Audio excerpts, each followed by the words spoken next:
Muito bom. Terminada essa primeira rodada aqui, eu creio que, para responder às alternativas para a América Latina em tempos de escolha, houve aqui uma apresentação de vários argumentos que nos permitem começar a vislumbrar um pouco mais claramente quais são as escolhas, e vou pedir depois que cada um fale um pouco sobre se essa visão é correta ou não.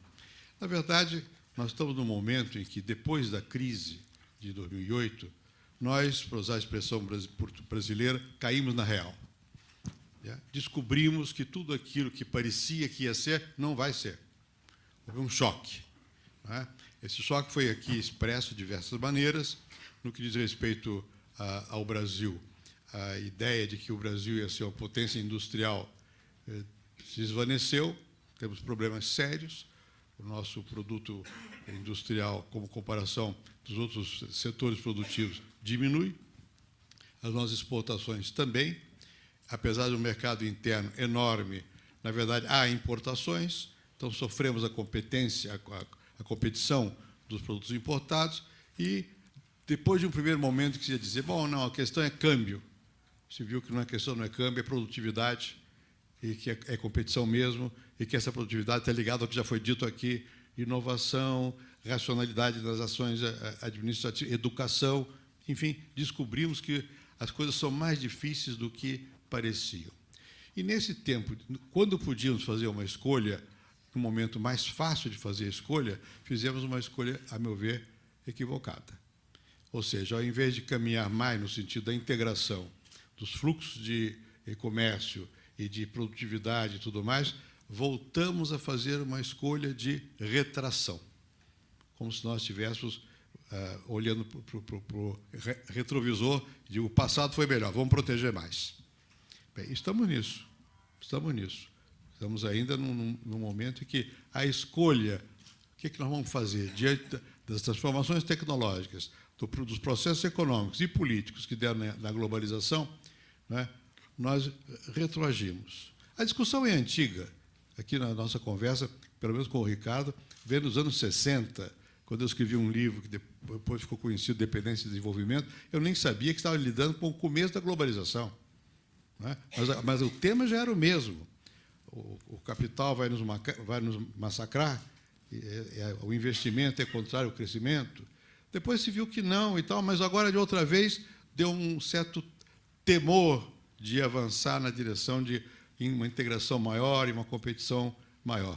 Alguns países da América Latina, e o Castanheira assinalou isso, até por circunstâncias geográficas, se incorporaram nesse processo. E, realmente, o México se incorporou mais nesse processo. Por isso tem hoje uma integração produtiva mais no setor industrial do que no rosto. Os outros fomos salvos pela China.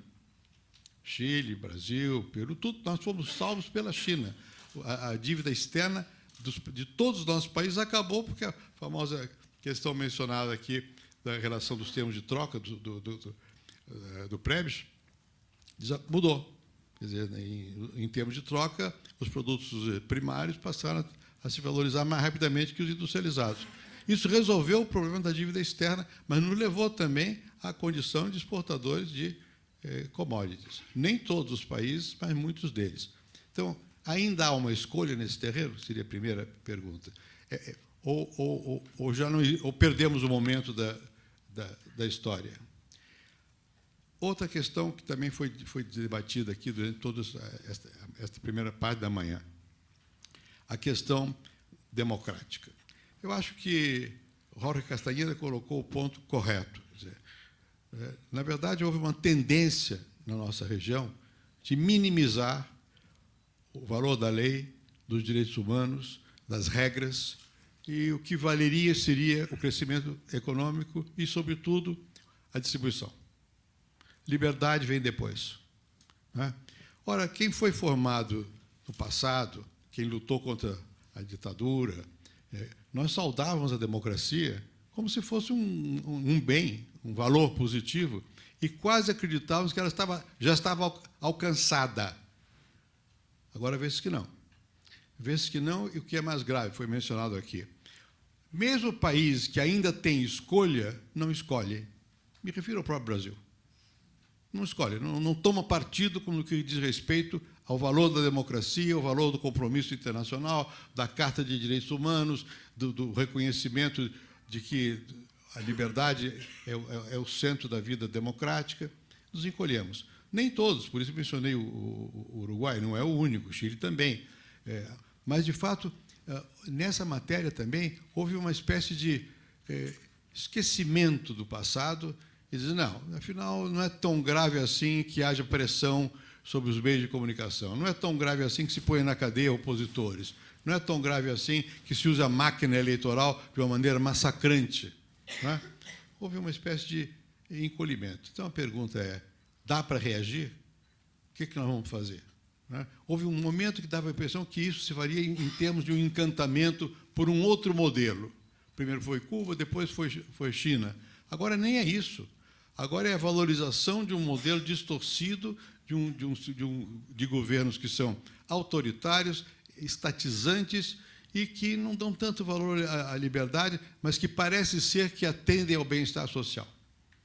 Será que é isso mesmo? Estamos diante disso? A terceira questão é justamente essa do bem-estar social. Eu acho que é inegável que houve avanço, mas eu creio que Sanguinetti colocou o dedo na questão central. Avanços, mas sem autonomia, sem que realmente esses avanços signifiquem olhar para o futuro com tranquilidade.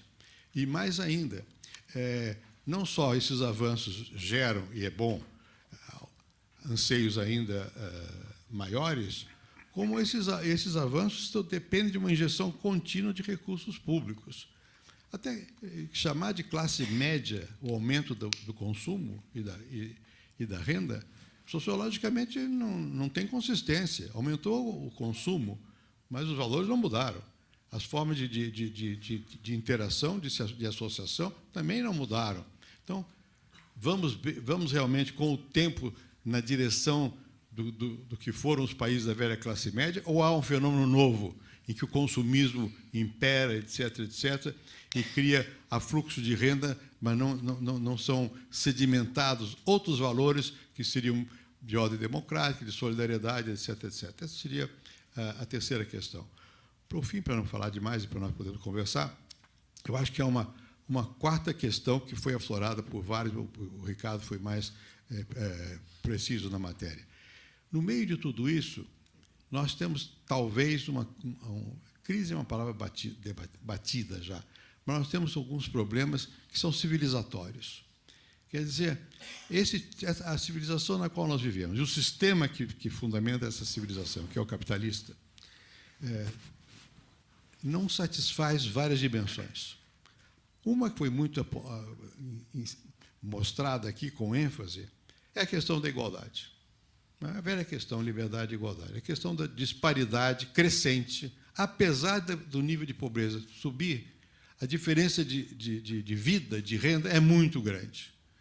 E isso gera uma certa insatisfação. É a questão da sustentabilidade desse tipo de modelo. Não só nesse aspecto que eu mencionei, mas aqui também foi mencionado, penso que de passagem, noutros aspectos também. A base desse modelo, que é a questão da energia e da utilização do petróleo, dos recursos fósseis, etc., etc., que gera também problemas de sustentação do ponto de vista ambiental, tudo isso cria uma nova questão que a América Latina não sabe como responder. Na questão de América Latina, vários países não sabem como responder. A questão da energia, no caso aqui mencionado da Argentina, no caso do Brasil não é diferente. Nós estamos num momento em que nós estamos importando petróleo, gasolina, certo tipo de petróleo. Temos uma crise de energia elétrica, pelo preço, pelas tarifas controladas, por causa da inflação. Crise na questão da energia, da gasolina, porque também se controla o preço. Isso freou a única alternativa realmente importante que existia, que era o etanol, que era uma alternativa real, foi freada. Então, nós estamos vivendo um problema que vai gerar, e gera já, angústia, insatisfação. Qual vai ser a nossa escolha? Vamos persistir nisso? Haverá possibilidade, isso não se resolve aqui, é mais global, haverá possibilidade de esse mesmo sistema, sobrinho, capitalista, reformar-se a ponto de não só de diminuir a pobreza, mas de aceitar uma redução de diferenças. O sistema de impostos, que pelo menos na Europa é mais progressivo, no caso do Brasil, quando se vê o que acontece com a diferença de renda antes e depois dos impostos, na Europa, depois dos impostos, diminui a diferença. Aqui, não. Aqui é igual. Quer dizer, não se usa a força do aparelho governamental, e tanta gente que é favorável e prega tanto, né? Não usa para fazer o que pode ser feito. Quer dizer, através do sistema impositivo, diminui a desigualdade, realmente. Diminui a pobreza, mas não a desigualdade. Então, eu acho que isso faz parte desse horizonte de angústias que geram essas manifestações. Termino essa provocação a vocês dizendo o seguinte, não sei se pela primeira, eu acho que sim, pela primeira vez eu sinto no Brasil, e eu conheço há tantos anos, estudo essa realidade. Claro que a violência sempre houve aqui, a diferença de classe sempre foi forte, até maior, mas não havia o que agora existe, que é uma espécie de rancor. Isso não é consciente, as pessoas não são politicamente a favor ou contra, mas fazem coisas que não se fazia. Se queimam ônibus nessas cidades brasileiras todas as noites. Na semana passada, no Rio de Janeiro, queimaram 400 ônibus. 400. Por quê? Porque houve um atraso de uma greve, não sei o quê, a população está irada. Como consequência, provavelmente, não consciente desse conjunto de fatores, e não estou acusando A, B ou C, não, o conjunto mesmo de fatores, mas está criando um pano de fundo que eu não sei até que ponto é propícia para ideais de liberdade e democracia, que podem provocar reações opostas a isso, que não seria para nada desejável. Em todo caso, deixo aqui só... E agora vamos falar no sentido da ordem contrária. Primeiro, se quiser falar. Podemos conversar um pouco mais antes de... Não precisa pedir a palavra. Depois o Felipe já pediu a palavra lá, inquieto. Bueno, yo tomo el tema democracia, porque creo que estamos allí en un tema serio, donde también hay un cierto retorno al pasado. Es decir, el fenómeno populista no es un fenómeno nuevo en América Latina. El fenómeno populista tiene muchos antecedentes históricos, con vertientes diferentes. No fue lo mismo lo que se llamó populismo en México, que es más discutible, que el populismo que nació en Argentina en el tiempo de Perón, o de algún modo acá en Brasil también con la época de Vargas. Pero el más característico fue quizás el argentino, porque tomábamos de algún modo el modelo italiano, ¿no?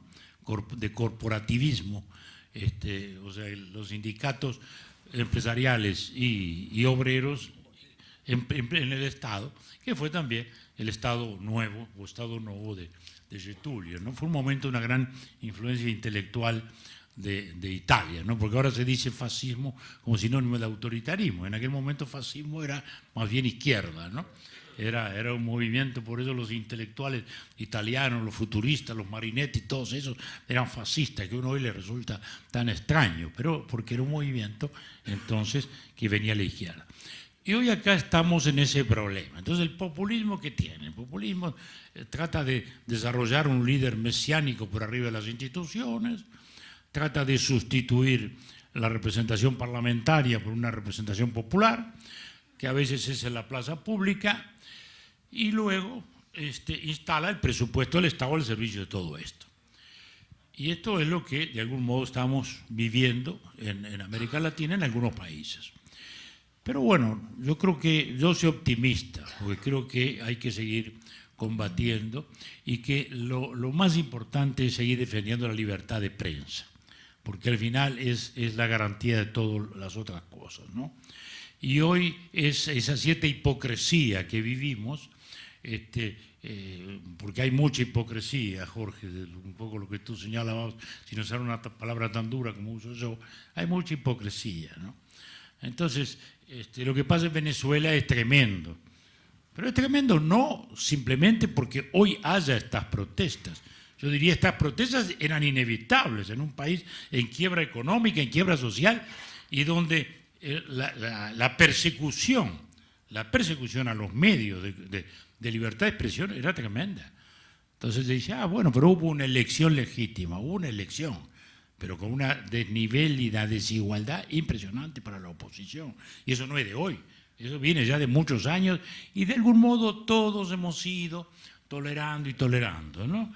Y entonces, la no intervención, bueno, el principio sagrado, sí, sabemos que la no intervención es para impedir que grandes potencias intervinieran en los asuntos de los pequeños.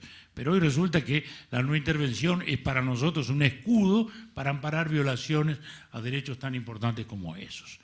Y hemos visto las cosas más impresionantes. En algunos momentos con éxito también, por ejemplo, porque las instituciones resisten. Pongo el caso de Argentina. Quizás en ningún lado haya habido más presión contra la prensa que en Argentina del gobierno. Una cosa fantástica, ¿no? Impresionante, ¿no? El diario Clarín, por ejemplo, un día llegaron 200 inspectores fiscales en 20 ómnibus y 10 automóviles a tomar los libros del diario Clarín, que era un diario opositor. Y de noche en el informativo, el director de la impositiva le preguntaba, decía, no sé nada, será cosa de los inspectores, ¿no, verdad? Y la señora presidenta igual. Sin embargo, ahí el sistema ha resistido y la justicia ha resistido, mostrando que en definitiva allí está la garantía de todo y que tenemos que defender a muerte la separación de poderes y la independencia de la justicia. Porque mientras tengamos eso, tendremos una esencia democrática. Cuando perdamos eso, está todo perdido. Bom, não foi muito diferente aqui no Brasil. O Supremo Tribunal Federal conseguiu, enfim, julgar um processo de corrupção envolvendo os principais chefes do governo, de um partido do governo, e vários são presos. Isso realmente é importante. E a questão da defesa dos meios de comunicação também. E creio que também, com respeito à Venezuela, é escandaloso que não haja uma reação maior ao que está acontecendo. É escandaloso. Do governo, no caso do Brasil, mas não só, de vários governos, e mesmo de todos nós. Quer dizer, porque já faz tempo, né? Então, é isso. Felipe. Sí, me gustaría solo hacer una nota de una parte tocada por Jorge Castañeda sobre América Latina Norte-Sur y después hacer una reflexión incluida anécdota sobre democracia, que esta vez sí me va a llevar hasta la crisis ucraniana para intentar entender que vivimos tiempos convulsos. La parte de Norte-Sur en América Latina es indiscutible, hay un grado de integración económica en México, una parte de Centroamérica y el Caribe con el norte, eso da características distintas a la economía, pero eso no excluye la fractura Atlántico-Pacífico. Veámosla desde el punto de vista de Estados Unidos, solo por hacer la reflexión. Estados Unidos baja hasta Chile, compatibilizando la economía Asia-Pacífico con los países con ese modelo de economía abierta a América Latina. No nos engañemos. Y sin embargo, no baja hacia el sur cuando empieza a pactar, como ahora se está negociando, una relación con la Unión Europea. Con la Unión Europea hay un nuevo tratado de libre comercio, pero ni se le pasa por la cabeza a Estados Unidos que en esa negociación, en comparación con la del Pacífico, esta del Atlántico, tienen algo que decir las economías atlánticas de América Latina. Digo, bueno, podría no sorprenderme por la situación de Venezuela, pero que no tenga nada que decir Brasil, me parece muy extraño. O México. No, México tiene mucho. Atención, México tiene mucho que decir, aunque no diga nada. Pero aunque no diga nada, tiene mucho que decir. Porque México está dentro del acuerdo a través del Tratado de Libre Comercio. O sea, México, diga o no diga, al final llegará a un acuerdo con la Unión Europea, Estados Unidos, y México estará dentro del acuerdo por el TLC. No nos engañemos, no. Los que no estarán dentro de ese acuerdo serán, empezando por Brasil, Argentina, estos no van a estar. Y lo curioso, es que, como decía Calvo Sotelo, la crisis va a haber, o Sabino con el golpe de Estado, el intento de golpe de Estado en España, ni está ni se le espera. Luego, yo lo hablé con la presidenta, no es una infidencia, hace un año. Es muy raro, es muy raro. ¿Por qué? Porque vamos a ver, si contamos la economía de Estados Unidos, la economía europea, la europea en clara decadencia, representando el 7% de la población mundial, no sé cuánto, tal, pero si la sumamos esas economías y le añadimos el 10% del Producto Mundial que suma América Latina aproximadamente, tal, nos encontramos con el 50% de la economía mundial, en esa relación atlántica. Es decir, el que no se preocupe nadie, algo más desde el punto de vista del comercio mundial, es una cosa muy rara. Eso supone realmente que hay una fractura, una norte-sur, es obvio, dentro de la América Latina, pero hay un Atlántico-Pacífico que responde a criterios más profundos. Voy al tema de la democracia. Verá, como decía lo de la anécdota, curiosamente, después de que estaban ustedes en Costa Rica pronunciándose en contra del intento de derribar mediante un golpe de Estado a Chávez, a mí, que estaba completamente fuera ya de todo, estaba en México cuando recibí una llamada de Kofi Annan y me dijo, necesitaría hablar con usted. Pues cuando quiera y tal, tenemos que hablar de un tema que es Venezuela. Ahí estaba el pobre Gaviria intentando, después del post-golpe, intentando que aquella crisis petrolera y no sé cuánto y tal, el problema de la estabilidad. Bueno, y pasé, entonces, para hacerlo breve, envié a Kofi Annan y dice, quiero pedirle por favor que sea usted mi representante personal para Venezuela. Y dije, mire, no le puedo decir que no, es tanto como decirle, si pudiera evitarlo, lo evitaría, pero se trata de Venezuela, no le voy a decir que no. Pero no voy a tener necesidad de decirle que no, porque ya se lo va a decir el presidente Chávez. Me dijo, no, era un lunes, lo veo el jueves, verá usted como me dice que sí.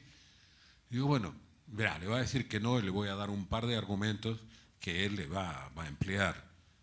Argumento número 1, que soy amigo de Carlos Andrés Pérez, lo cual es verdad, y seguiré siéndolo de por vida, por muy en desacuerdo que esté con alguna de las cosas que hace o dice.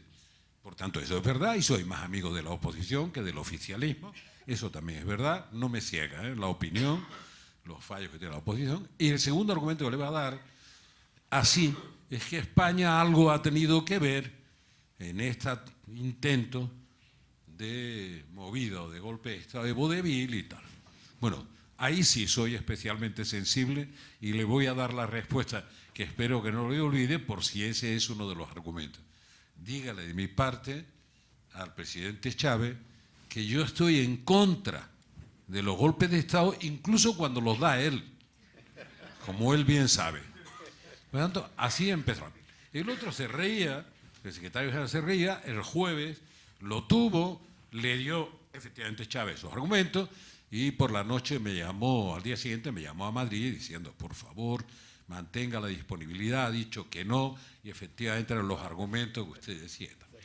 ¿Por qué la anécdota? Vamos a ver. Porque nosotros hemos hablado siempre, y se entiende muy bien, y sigue siendo verdad, que hay una legitimidad de origen, que es el voto, la mayoría que vota. La igualdad completa de oportunidades no existe, pero tiene que ser razonable. Porque lo razonable en un sistema democrático es que la derrota electoral sea aceptable. La aceptabilidad de la derrota es la que evita que se rompa el sistema. Ahora, si uno se presenta una y otra vez y el desequilibrio, la desigualdad de oportunidades es tan grande que la derrota está completamente garantizada, sería un imbécil si siguiera intentándolo dentro del sistema. Por tanto, lo que hace es tratar de romper el sistema. Por eso alguna vez a Vargas Llosa le he dicho, no es la alternancia lo que define al sistema democrático, es la aceptabilidad de la derrota, es decir, una razonable igualdad de oportunidades. Ahora, si la gente dentro de una razonable igualdad de oportunidades quiere votar por esta señora, o por este señor, o por este otro, este es un problema de los ciudadanos. Pero la anécdota a la que nos referimos de Costa Rica es plantarse ante el hecho de que se trate de violar la legitimidad de origen del poder establecido. ¿En qué nos estamos descuidando? Dramáticamente. Primero nos descuidamos en eso, como contaré ahora con Ucrania. Y después nos estamos descuidando dramáticamente en que la democracia no es solo un acto de elección. Hay una legitimidad de ejercicio que también tiene un componente democrático. Quien gana las elecciones y lo ejerce el poder obtenido de manera no democrática, vulnerando la división de poderes, no sé cuánto, no sé qué, está violando una regla fundamental de juego, aunque nuestra indiferencia sea más o menos creciente, sustituyéndola por otras cosas. Si eso lo traslado a Ucrania, les diré de antemano, estoy absolutamente en contra de la posición de Putin y de sus hijos, no, de Putin, y de las cosas que está haciendo, en fin, las cosas con Crimea y tal. No desconozco la historia, la remota, el capricho de Khrushchev, que como creía, como todos esos sistemas que iban a ser eternos, daba exactamente igual que Crimea estuviera adscrita a la República Ucraniana que perteneciera a la Federación Rusa. La Unión Soviética nunca, en la idea de Khrushchev, iba a desaparecer y de pronto se encuentra con que un día desaparece. Y resulta que Crimea es la salida al Mar Negro, la única salida para la flota soviética rusa después al Mediterráneo. Y por tanto, digamos, se plantean todas las dudas. Pero ese es lo remoto. Lo inmediato a lo que me quiero referir es con la facilidad que aceptamos que el poder esté en la calle. Usted, que Maidán ha derribado a un sátrapa, Yanukovych, que había ganado las elecciones, pensando que la anterior era más o menos, pero con trenzas, más o menos, pero que ejercían el poder de aquella manera que lo ejercían. Pero bueno, Maidán derriba al poder y hay un gobierno provisional sin ninguna legitimidad de origen y por lo que se ve menos de ejercicio, que además no gobierna del todo, porque sigue teniendo la vigilancia no de un parlamento electo, sino de una plaza, donde, pequeño detalle, los francotiradores son viejos veteranos de Afganistán. Tomen nota de la broma. Son cosas de las que pasan desapercibidas. En esta prensa a la que queremos y la que nos vinculamos, digamos, por edad, pero que cada día, pues, bueno, tiene menos atención a esas cosas. Tampoco tiene atención la autoridad europea que le pide al presidente chino que intervenga, que medie en el tema de Ucrania cuando pasa por Bruselas, y el otro lo mira con la distancia, bueno, de Confucio. Es decir, ¿qué dice usted? Y si usted llegara a saber que tengo 3 millones de hectáreas para producción de grano en leasing en Ucrania a 25 años, también me pediría usted que me metiera en este jardín, hablando de agroalimentación.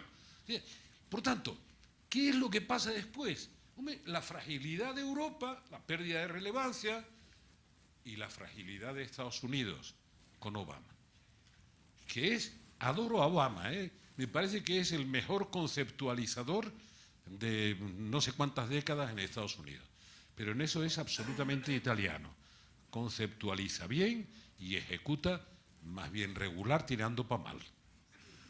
Por tanto, los conceptos son brillantísimos, pero a la hora de la verdad, la flota americana ha entrado en el Mar Negro después del referéndum, autoproclamado referéndum que hace a Crimea de la Federación Rusa.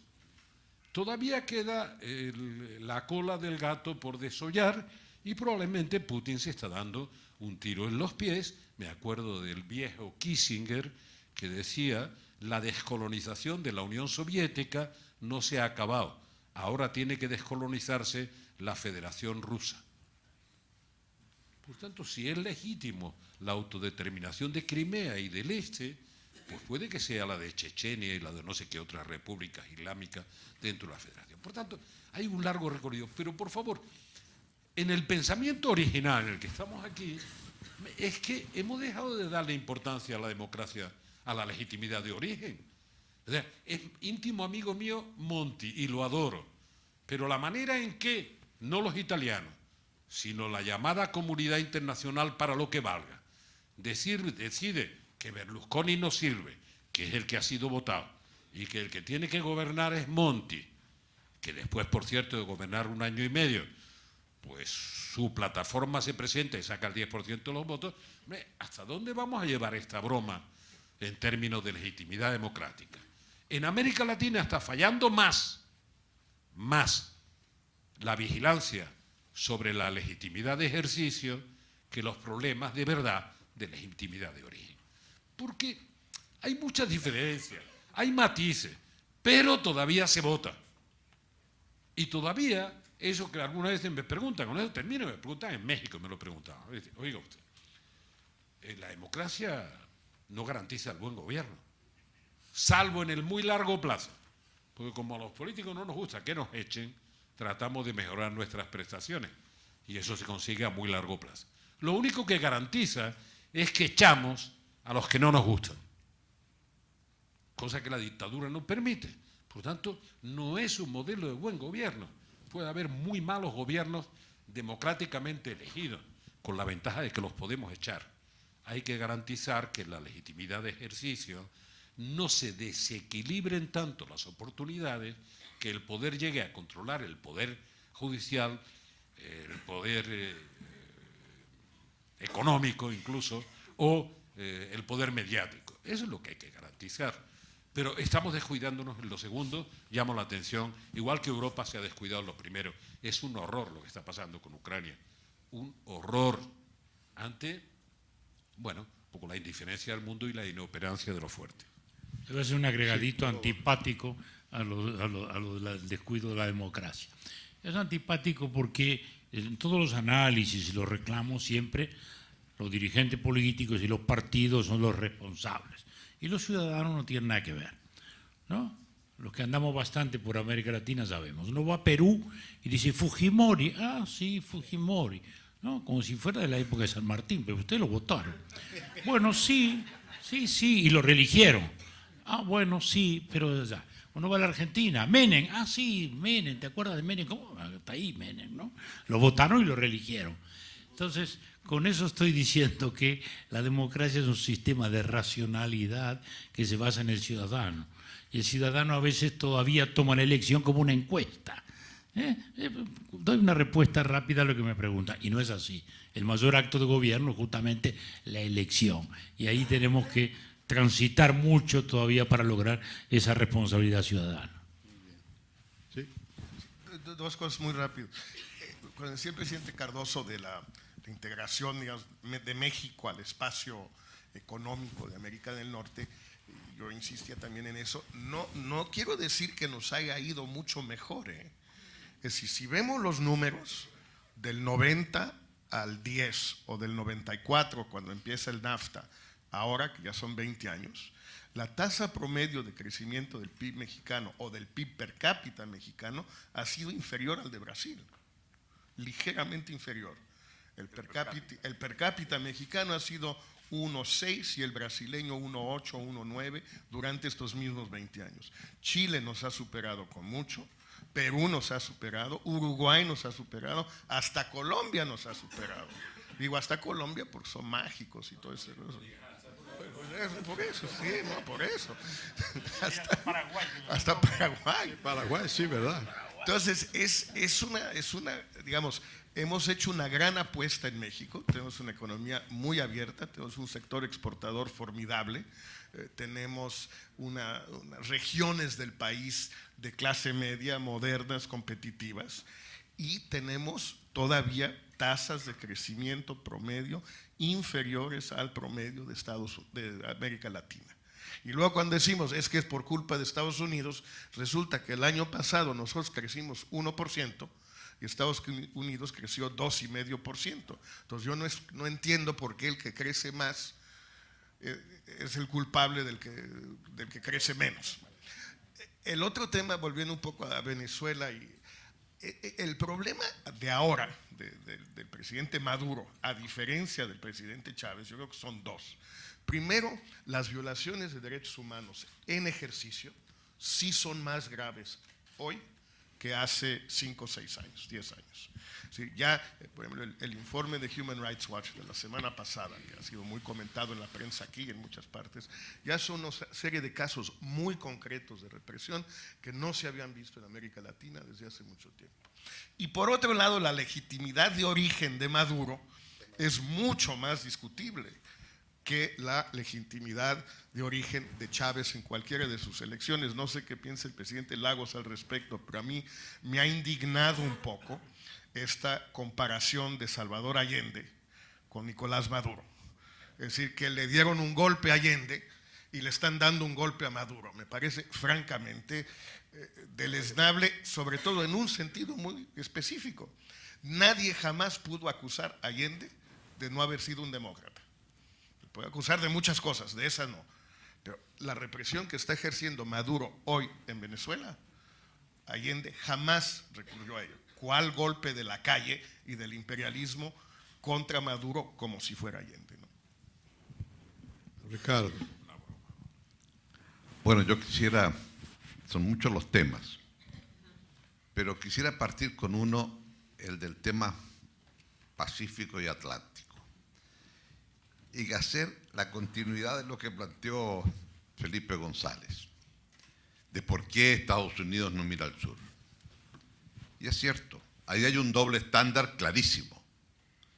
Y me tocó estar en una reunión en Washington y lo señalé así, con mucha nitidez. ¿Por qué ese doble estándar? Pero también hay, creo yo, un error en la forma que nosotros, latinoamericanos, estamos mirando el tema. Porque cuando habla Estados Unidos con Europa, ¿qué es Europa? ¿Los países del Atlántico? No, no, no. Está Italia, ¿no? Está Grecia. Y si hablamos de la OTAN, está Turquía. Y todos ellos, Polonia incluido, obviamente que están a años luz del Atlántico.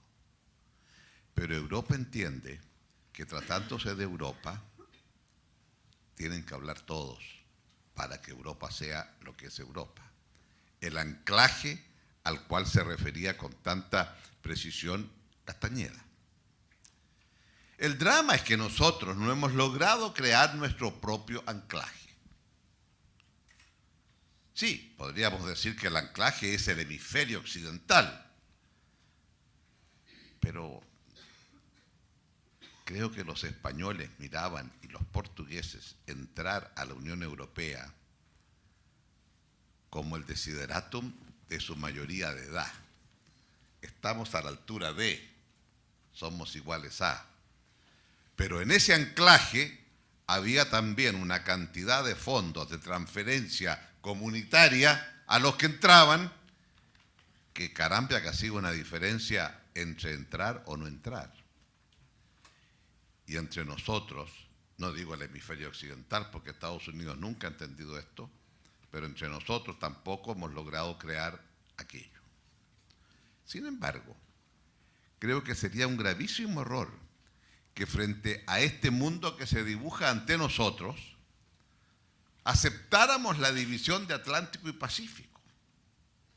Primero porque en el mundo global la geografía dejó de ser importante. Porque que un barco que sale de Sao Paulo a China o de Buenos Aires a China demore 1 o 2 días más en llegar a China que si sale de Callao o de Valparaíso, no hace ninguna diferencia porque la eficiencia hoy está en cuánto se demora en cargar los contenedores arriba del barco y no cuánto se demora en llegar el barco a tal parte. Lo caro, lo que hace la diferencia de tarifa de flete marítimo es cómo cargo el barco. Entonces seamos claros, el Callao o Valparaíso están compitiendo con Santos o con Buenos Aires. Aprendí el otro día, a propósito de Colombia, creo que lo conté por ahí este cuento, que estuve en Cartagena de Indias. Y en Cartagena de Indias me invitaron a ver el puerto. Mira, había un día libre, vaya al puerto, ahí está el puerto. Y llego allá, después de explicarme todo lo que hacen, me dicen, señor, este es el principal puerto de contenedores del Pacífico. ¿Cómo esto? ¿Del Pacífico? Sí, señor, del Pacífico. Y me mostraron entonces dónde estaban, en una gran sala así, en donde había un mapa de la costa del Pacífico, en donde el extremo norte, Seattle y Vancouver, estaba a la derecha y Punta Arenas estaba a la izquierda de esta gran mapa. Y me dicen, mire usted todos los barquitos, señor. Y ahí estaban todos los barquitos. Estos son los que van para el norte y estos los que van al sur. Ahí estaban los barquitos, al norte y al sur. Y luego me dice, y ve ahora los barcos de contenedores que vienen a Cartagena de Indias o van de Cartagena de Indias. Era casi un tercio del total, no lo podía creer. Y me dijeron, no, es que este es el puerto más eficiente en materia de contenedores, señor. Ese es el mundo. Entonces, no nos orgullezcamos los que creemos que estamos en la primera fila de la platea ahora, porque nunca Chile, se dan cuenta, estuvo en la primera fila de la platea. Cuando la platea era el Mediterráneo o era el Atlántico Norte, figúrese los chilenitos donde estábamos. La platea era una cosa que no la soñábamos. Y de repente nos encuentran y nos dicen, no, ahora usted está en primera fila de la platea, no ve que el Pacífico es el futuro. Desgraciadamente llegamos tarde a la primera fila de la platea, porque los de balcón están tan cerca como los que están en primera fila de la platea, dependiendo los avances tecnológicos y competitivos que tengan. Lo segundo que quiero decir es que ya si no es ventaja la geografía, entonces para poder pesar, porque si hablamos del Trans-Pacific Partnership, lo que Estados Unidos está buscando es una forma de poder tener un conjunto de países del Pacífico, incluido Japón, incluido Australia, Nueva Zelanda, etcétera, para vis a vis su negociación con China y cuáles van a ser las reglas del juego.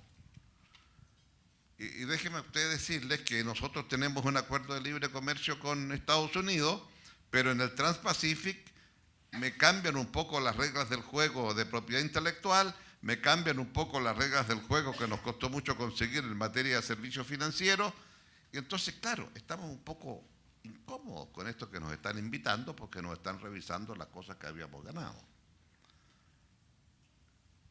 Y entonces, para ese Trans-Pacific Partnership y poder pesar un poquito más, yo digo, oiga, y Brasil... es que Brasil no se va a interesar porque tiene una economía muy proteccionista. Sí, yo entiendo eso, pero es que las reglas del comercio se van a fijar entre el Trans-Pacific Partnership por una parte y Estados Unidos y Europa por la otra. Y si eso es así, entonces yo también levanto mi mano y digo, oiga, yo algo quiero decir en este enredo entre Estados Unidos y Europa, y que me lleven de apunte. Porque si ahí se van a fijar las reglas, porque en la OMC no estamos fijando las reglas, entonces, ¿de qué se trata?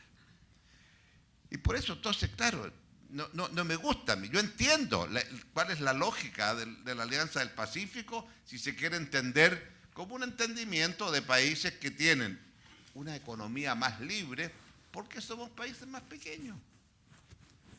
Y lo que no hemos logrado entender es que una talla no le hace a todos. One size doesn't fit all.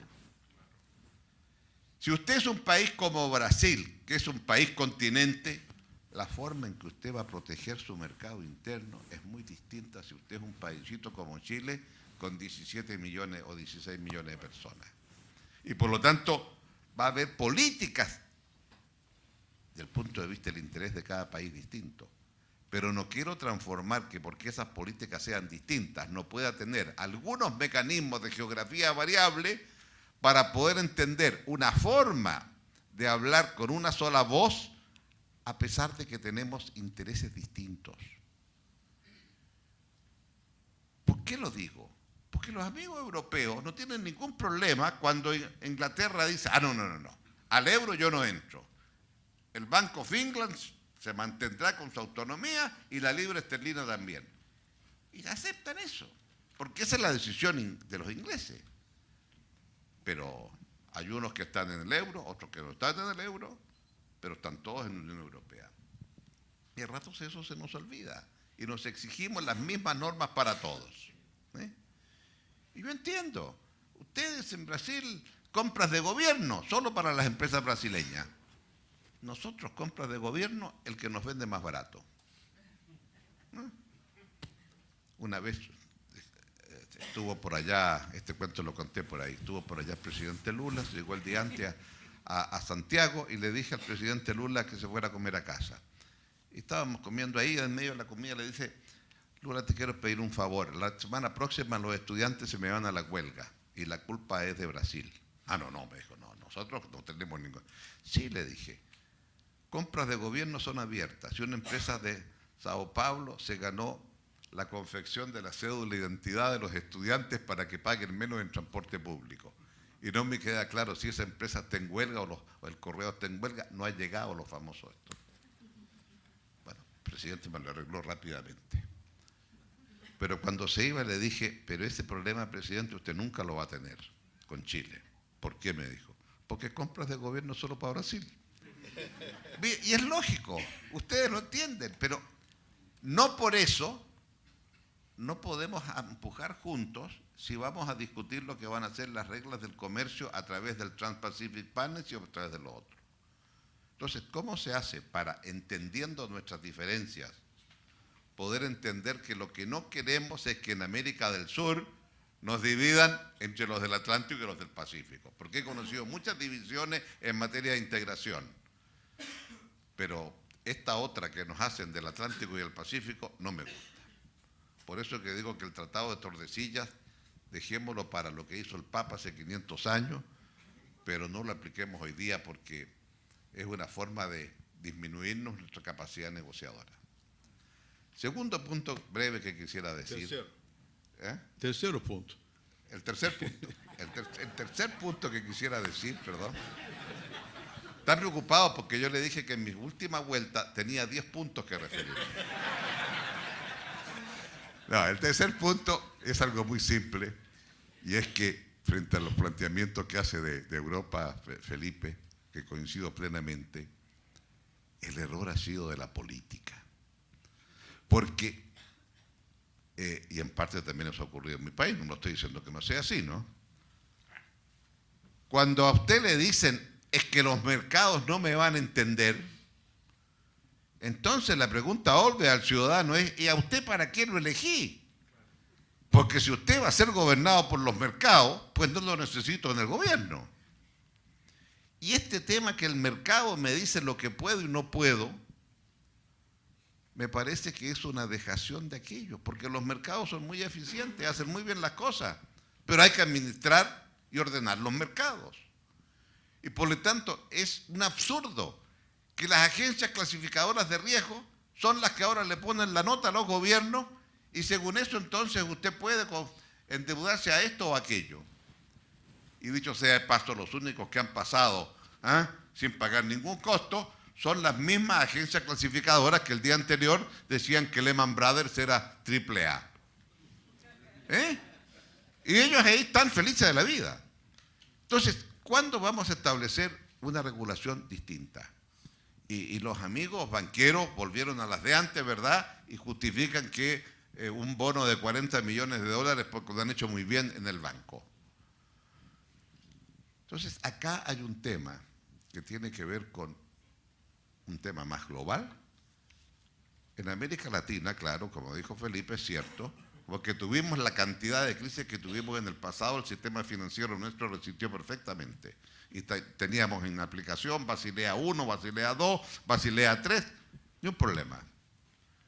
Pero lo que sí me parece que es más grave es que el mundo se pudo manejar después de la crisis hasta el 2009, cuando el G20 en Londres en media hora resolvió, por ejemplo, que el Fondo Monetario de un capital de 250.000 millones de dólares pasó así.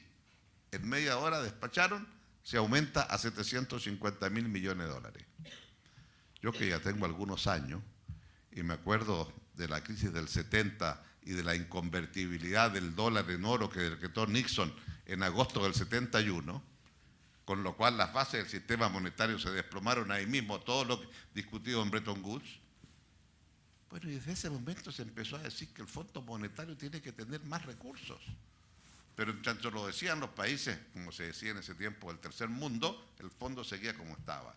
Cuando llegó la crisis y el fondo tuvo que intervenir ahora en Europa o en otros países, se aumentó de 250 a 750. O sea, se puede una gobernanza a nivel mundial cuando hay voluntad política de todos, como en ese momento. El problema fue después, que en la siguiente, en Pittsburgh, G20, se produjo la insinuación de la división. Hubo un acuerdo, como siempre, claro, comunicado común en que están todos de acuerdo, pero que dice cosas distintas. Estados Unidos dijo yo voy a seguir un camino y Europa dijo yo voy a seguir otro. Y Alemania y la señora Merkel y todo lo que sabemos, austeridad, y ahí están los resultados. Todavía no sale. Con timidez, Obama dijo no, continúo políticas de estímulo, tengo algo que decir en la crisis, y ahí está saliendo Estados Unidos. ¿Por qué lo digo? Porque creo que la forma de entender cómo es la política la que debe en un determinado momento resolver y abordar estos temas. Porque cuando llegó la crisis, la gente decía que iba a ser el presidente Bush, que iba a ser Sarkozy, que iba a ser la señora Merkel, y después llegó Obama, y ¿qué va a hacer Obama? Entonces, creo que de esta crisis lo que está surgiendo es una forma de entender cómo va a haber un nuevo tipo de gobernanza global, pero en donde los principales actores tienen que tener una mínima concordancia. Y cuando haya esta divergencia como entre Estados Unidos y Europa, lo que nos conduce es a una lentitud enorme respecto de aquellos que no pueden tener una misma convergencia de voluntades. Y aquí entonces, claro, está el tema a lo que aquí ha habido referencia, en donde como con mucha gracia planteó Felipe, que claro, y no hemos invitado al actor principal que se llama China, la cual, dicho sea de paso, aprobó feliz el aumento a 750.000 sobre la base de que ellos iban a suscribir derechos especiales de giro. Esto es fortalecer la moneda internacional que no pertenece a ningún país. En suma, creo que lo que emerge en este mundo es una reivindicación de la política en un sentido mayor. El problema es cómo mejoramos la política al interior nuestro, y sobre esto suscribo simplemente lo que aquí se ha dicho respecto de la legitimidad de origen y la legitimidad de ejercicio. Y en ese sentido, especialmente en la de ejercicio, tenemos mucho que aprender todavía en América Latina y aprender a decir las cosas con cierta claridad. Porque respecto a lo que decía Jorge de querer comparar el caso Maduro con el caso Allende, madre mía, en el caso Allende habían poderes que funcionaban, el Poder Judicial claramente se oponía al presidente Allende y en el Parlamento había una mayoría opositora que hacía valer sus derechos. Ese Parlamento, por ejemplo, se negó a aceptar los nombramientos de Allende que tenían que en ese tiempo ser ratificados por el Senado, y al momento del golpe no había embajador en Washington, no había embajador en París, no había embajador en La Habana y no había embajador en Moscú, que era el que habla. Gracias a lo cual llegué después a presidente, porque si el golpe me encuentra en Moscú, tal vez no habría llegado a presidente. Muy bien. Muchas gracias, sería todo. Mira,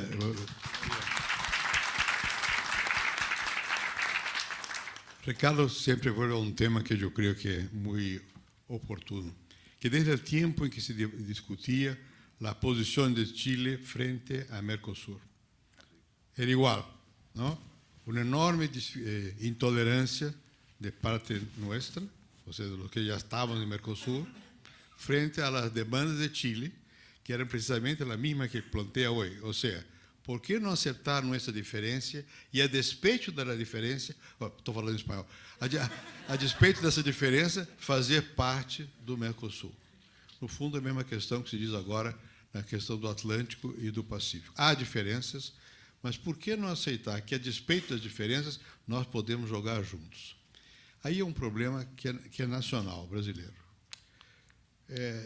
Até certo momento, como houve essa enorme expansão do mundo, depois de 2004, 2005, 2006, 2007, 2008, o Brasil passou a ter uma posição assim de, bom, agora eu já posso dar as cartas, né? Veio a crise, 2008. O governo do Brasil foi capaz de fazer uma política competente frente à crise. Diferente da Europa, sem ter a condição americana, porque os americanos têm dólar. Eles podem a maquininha de dólar e o mundo engole. Aqui não. Mas, a despeito disso, nós conseguimos... houve uma política anticíclica positiva aqui. Mas aí deu a certos setores do Brasil a ilusão de que a política resolve tudo. E não é assim. É certo que a política tem um papel fundamental, mas quando você erra nessa política, ou quando você pensa que ela pode ser feita a despeito das situações reais existentes, as coisas se complicam. Isso aconteceu aqui. Aconteceu a partir de 2009. E como em 2010 houve um crescimento grande de 7%, porque em 2009 foi zero, né? Deu a impressão, bem, então agora nós podemos fazer o que nós queremos. E o que nós queremos é uma espécie de volta ao esplêndido isolamento. Volta, porque é uma tendência de país grande, como Estados Unidos, China, Rússia, Brasil, é de que sozinhos nós podemos resolver nossas questões melhor do que no jogo internacional. E a nossa política passou a ser de encolhimento, não é de escolha, é de encolhimento, repliegue, em espanhol. Essa é a política brasileira. Estamos no Mercosul? Sim. Temos problemas, não sei o quê, mas também não tem importância. Deixa a Argentina perfurar todas as regras e vamos aceitando, né? Vamos aproveitar. Os americanos não tinham muito interesse em continuar a discussão da ALCA, da FTAA. Ótimo. Coincidiu com o interesse desse isolamento brasileiro. E nós estamos nesse isolamento, ainda estamos nesse isolamento, com relação a tudo. E, portanto, perdemos protagonismo. E para que fosse possível a América Latina ter um protagonismo, inclusive no G20 e na OMC e tudo, precisaria de uma ação mais decidida do Brasil. Não exclusiva, mas mais decidida do Brasil. E nosso momento não é esse. É o momento de voltarmos para nós próprios e ver nossos problemas, sem percebermos que os nossos problemas não são nossos, são de todos, porque o mundo está interligado. Então, a voz da América Latina no G20, que podia ser da América Latina, não é. Tem o México, tem o Brasil, tem a Argentina, lá. Mas tem o México, tem o Brasil, tem a Argentina. Não tem nem o Mercosul. Não. Cada um tem o seu não-jogo. O seu não-jogo. E houve perda de oportunidade de refazer a governança global também. Não só porque os Estados Unidos foram para um lado e a Europa foi para o outro, porque nós perdemos bandeiras. A questão do Fundo Monetário, por exemplo, é uma questão desde a origem do Fundo Monetário. Keynes perdeu. Porque o que o Keynes tinha proposto na época, frente aos americanos, era ter uma moeda nova, única, do fundo, direito especial de saque. Isso que os chineses pegaram como uma brecha. E o Taylor, que era o secretário americano, disse não. Não, porque vai ser o dólar. E garantiu que o dólar ia ser realmente respeitar o padrão ouro. Não respeitou, o que você mencionou aqui. Quando o Nixon resolve acabar, mudou todo o sistema, né? Agora também, o que eles fizeram? Aceitaram, deram mais força ao fundo. Bom, mas também tomaram decisões do FED por conta própria. E não estão submetidos a nenhuma agência de regulação. Nenhuma. Né? O endividamento é enorme, fazem o que querem. E nós ficamos sem termos aproveitado um momento em conjunto para aumentar a regulação financeira. Ou seja, não é de estranhar que daqui a X anos tenhamos um outro problema aí, do tipo derivativos, de outra maneira, mas vamos ter, porque continua o sistema absolutamente solto e, portanto, a crise do capitalismo como um processo aceitável está aumentando, porque pode, de novo, acontecer algo assim, desse tipo. Não é? Então, eu acho que esse é um problema que, no que diz respeito a nós, do caso nosso, dos nossos países da América Latina, tem muito a ver com o momento que o Brasil passou a viver depois dos êxitos e da crise. Né? é um momento de não fazer, não é um momento de fazer. Isso é com relação à Venezuela, é com relação a tudo, com relação ao meio ambiente, com relação a todos os grandes temas. E isso só se resolve politicamente. Não sei se vai resolver, mas é preciso que haja outra política e que não seja uma política de imaginar que você pode, dando as costas para o que já se sabe no mundo, por conta própria resolver tudo. Nós estamos aqui ajustando a política nossa brasileira aos trambolhões, sem propriamente haver uma decisão, por pressão das circunstâncias. Alguém mencionou a Copa aqui. Por pressão da Copa foram feitas concessões de aeroportos. Mal feitas, tardiamente, valendo mais do que a concessão do petróleo. De repente, é possível até que, na questão do petróleo, porque a Petrobras está vivendo um momento de dificuldade, que se modifique a regra para poder atrair capitais.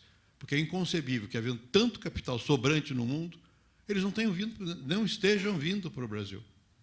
Então, é possível que o Brasil vá se ajustando, mas isso não vai resolver, porque está faltando justamente uma escolha estratégica. Nós estamos sem ter escolha estratégica. E o México, bem ou mal, fez uma escolha estratégica. Você pode discutir, mas fez uma escolha estratégica, né? Bom, a Argentina não tem condição de fazer nenhuma escolha nesse momento, né? Então, com todo o respeito, dada a diferença de porte desses três países, os outros não ficam como que sem ter uma força de gravidade para que eles possam entrar nesse jogo mundial. Ficamos assistindo o jogo mundial, torcendo para que a China, para que a Europa, para que não sei o quê, para que os Estados Unidos... E os Estados Unidos, como todos nós sabemos, depois da Guerra Fria, o interesse estratégico desapareceu por relação à Zona Sul, porque tinha que substituir o interesse de segurança por um interesse econômico e social, que não foi feito, não é? Seria inconcebível na Guerra Fria que os americanos não se movessem diante da Venezuela. Sem Guerra Fria, a Venezuela desaparece do horizonte da segurança dos Estados Unidos. E o governo americano, mesmo as forças que pensam nos Estados Unidos, não foram capazes ainda de entender que tem que ter uma ação independentemente da segurança. Continuam pensando em termos de segurança, só com exceção, talvez, da questão agora da China, quem sabe faça esse tratado com a Europa, mas como não vem risco vindo do Sul, de nós, o Sul vai perdendo relevância para eles. E como nós não temos condições próprias, pelas razões mencionadas por todos nós aqui, de dar um impulso maior, uma visão da América Latina, nós também vamos juntos perdendo relevância. Só vai salvar um ou outro pedaço, um ou outro país, ou algum momento, alguma política, alguma coisa desse tipo. Isso é reversível? É reversível. E aí volta ao seu tema, politicamente reversível. Pela força das coisas, pela força dos mercados, não vai ser reversível. Eles vão agravar essa situação. Isso só se resolve se tiver uma nova estratégia, escolhas corretas e capacidade de motivar a população, o povo, porque no fundo é isso, num regime democrático, motivar para dar sustentabilidade a essa nova visão. E pelo que nós todos dissemos aqui, ninguém vai dar sustentabilidade a nada se ficar só pensando no mercado, que a sociedade quer outras dimensões mais, quer diminuir a desigualdade, quer solidariedade, quer sustentabilidade no sentido global, de ver como é que vai ser o mundo, quer outro modo de vida. Claro que isso é utopia, mas também, sem alguma utopia, não se consegue motivar para avançar, não é? Então, e nós estamos, nesse momento, numa ausência de uma estratégia e de uma utopia. Acho que esse é uma das dificuldades que nós temos para poder avançar. Vocês querem fazer algum comentário adicional? Una frase nomás. La escolha, la elección del camino es decisivo. Y eso es lo que tenemos una gran confusión en muchos de ellos. Lucio Anneo Séneca dijo hace algunos cuantos siglos, no hay viento favorable para aquel que no tiene clara la ruta. Gracias. É isso. Bom, então eu quero agradecer muito aqui. Realmente foi, para mim, uma manhã muito grata, primeiro porque é a continuidade de conversas que eu espero que durem muito tempo ainda. Vamos ver. Outro dia eu disse, não sei aqui, eu quero viver até os 90 anos. A pessoa me disse, Mas por que colocar limite da generosidade do Criador?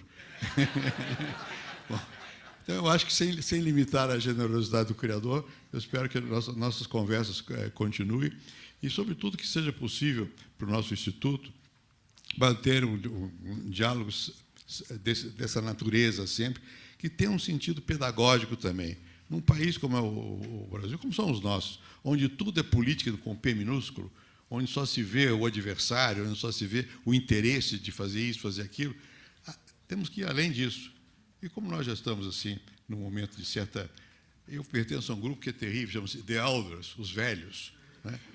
Nós estamos em nossos momentos de senioridade, é o que permite a gente falar com essa liberdade com que vocês todos falaram aqui. O Castanheta está se entrando um pouco, porque ele é mais jovem, mas tem a liberdade do intelectual. Então, eu acho que é isso, manter esse clima de cordialidade, de crítica, eventualmente, aqui e ali, de liberdade, mas, sobretudo, acreditando que há boas causas e que nós temos que continuar nos batendo por elas. Uma, e talvez a principal na nossa cotidiana, não sei se é a principal, é realmente a democracia. É realmente manter a democracia e a liberdade, porque sem ela não há escolha. Muito obrigado a vocês todos.